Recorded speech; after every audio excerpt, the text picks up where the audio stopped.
All right, this is Openstax U.S. History, Chapter 11, Section 3, Independence for Texas. So, Texas, this territory here, had for a very long time, and on this map we'll actually mark out Texas. This is the area of Texas right here. That really since the late 1500s, we'll say 1600s or so, had been under the control of Spain.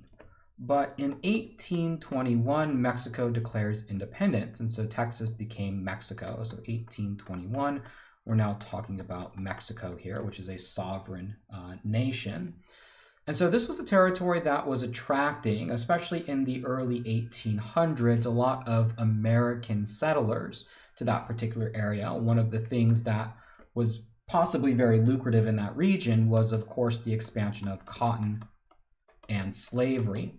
This is right in the middle, or at least maybe in the beginning of the cotton boom, where cotton was called white gold, and anywhere that you could grow cotton, you wanted to in order to make it very profitable. So this push into Texas has a very strong economic motive, so much so that American settlers begin to pour into Mexican territory. The Mexican government actually initially encouraged Anglo settlement. If you're not familiar, Anglo is a term used to describe a Protestant, so in terms of religion, typically English-speaking language, English.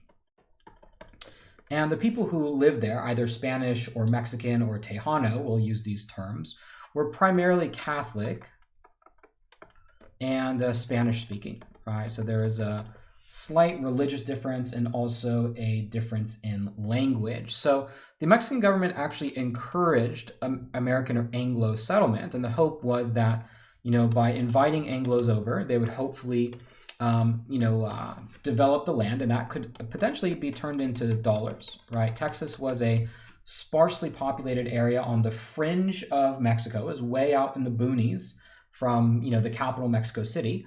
But maybe that, these Anglos or these people from the United States could develop the land, become taxpayers, and, develop an economy there. And so it was, in fact, initially encouraged, so much so that impresarios were people who brought Anglos to Texas, right? So impresarios were specifically people who brought people into Texas on purpose. Two notable individuals who made deals with impresarios included Moses and Stephen Austin, father and son, who agreed to bring over 300 Anglo families. Now, there were a lot of conditions for bringing people into Texas. So, for example, one was that perhaps they would convert, or they would be required to convert to the Catholic Church, or they would have to become Mexican citizens, which in fact Stephen Austin did. But a lot of these, Anglo families ended up maintaining their loyalty to the U.S., which in the long run presents problems. They didn't always get along with the local, what we're going to call Tejano population. So this is the Catholic, Spanish-speaking population of Texas. Right. And so it's not soon after, enormous immigration takes place that you begin to see tension between these Anglo families or Anglo population and the Mexican government. One is that many of them remain loyal to the U.S. government. They do not become Mexican citizens. They remain Protestant. So this is, in some ways, culture. Also, a lot of Anglos didn't like the Mexican legal system. An alcalde was kind of like a mayor, you might call him a cop, and a judge, all wrapped into one. And a lot of times when it came to the legal system, we'll just say legal system, a lot of these Anglo settlers didn't like it, and so they wanted to see more of what the American legal system was modeled after. You also have the fact that Mexico abolishes slavery, right? So Mexico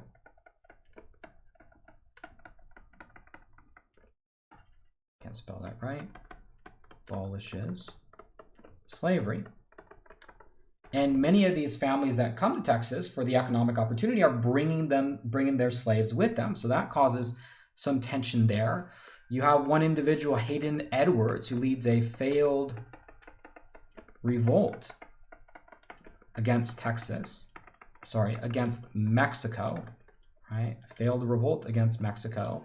And, whereas before, there was an encouragement of moving Anglo families because of all these problems that are arising with the culture, with the legal system, with the fact that Mexico abolishes slavery, but these families bring slaves with them regardless. You actually see that Anglo immigration is banned in 1830 as an effort to try to prevent these issues. So, you have a certain constituency in Texas, the Protestant English-speaking population, which has some, they have some issues with the Mexican government.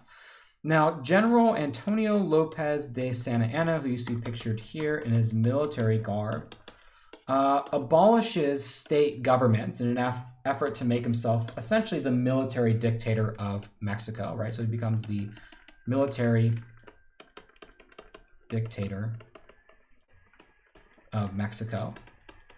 And by abolishing state governments, this gives, the Anglos who are living in Texas at the time pretty much the opportunity to march on San Antonio and in 1836 declare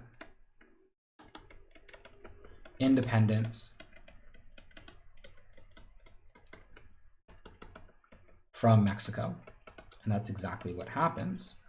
They're successful in taking over the city of San Antonio. However, they are met by a Mexican army at the Alamo.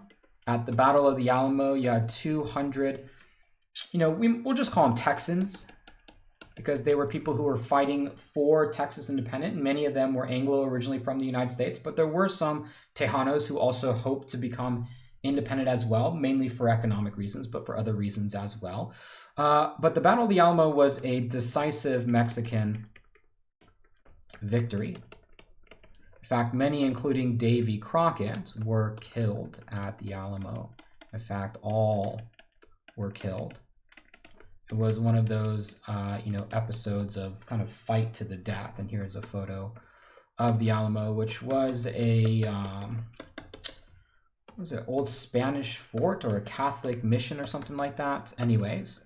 And of course, this, remember the Alamo, which became a very popular saying of the Texas independence movement, was part of remembering those like Davy Crockett, who was a kind of a legendary American hero at the time for his trailblazing antics and whatnot. Remember the Alamo became the kind of hallmark phrase for this independence movement. At the Battle of San Jacinto, the Texan general Sam Houston, right? If you're familiar a little bit with the geography of Texas, you'll notice Houston, Austin somewhere up there, right? Where the origins for some of the names of the cities there. The Texas General Sam Houston leads Texan forces to victory by, proclaiming, remember the Alamo. So this is a Texan victory. And secures Texas independence. Santa Anna is captured and signs a recognition of an independent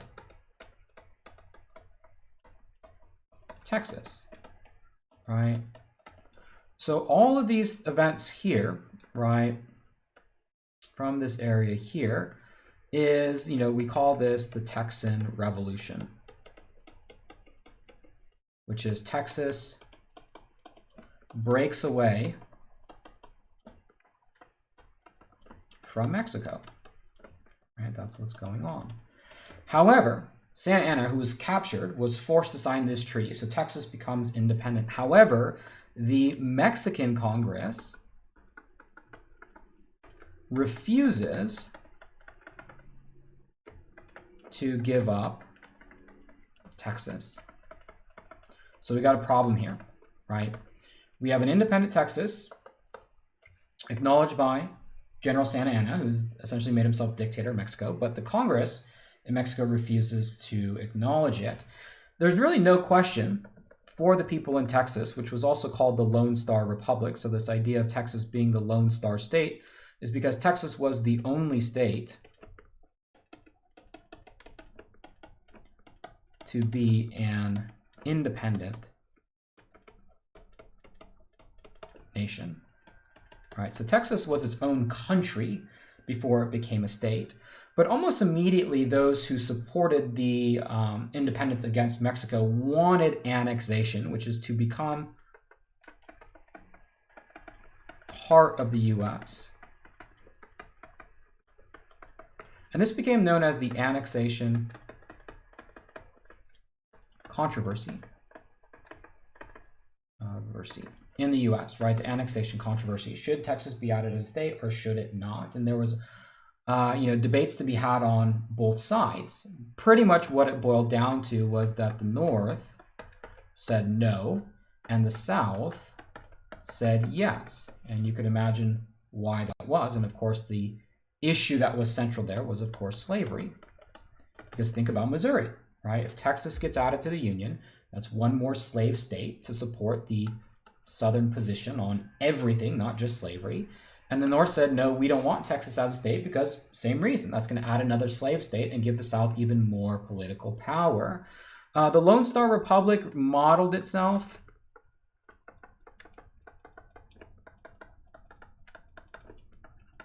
after the U.S. in a lot of different ways.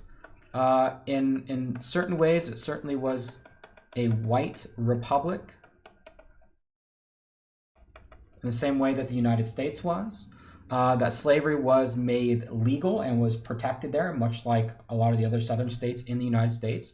That the Cherokee and the Comanche were driven out. So efforts to expel Indian populations, much like what you have well, I guess it's happening around the same time in places like Georgia and other southern states as a result of the Trail of Tears are very much the same way. And even specifically Anglos in those areas, sometimes at the expense of the Tejano population, which some had been part of the Texas independence movement, but especially Anglos in the Lone Star Republic were also protected by laws. And, those who were Catholic and Spanish speaking found it hard, especially in the legal system, to win whatever, they could get. And a lot of people moved there. This saying right here, GTT, stood for Gone to Texas. And that is because the population surges, right? The population surges. But of course, the big question for the United States in the aftermath, and this is happening approximately 1836. That's when Texas officially gains its independence from Mexico. But the big question in the United States, of course, is does Texas get added? And pretty much for the next 10 years, those politicians, those presidents, et cetera, will argue whether or not Texas should be added as a state.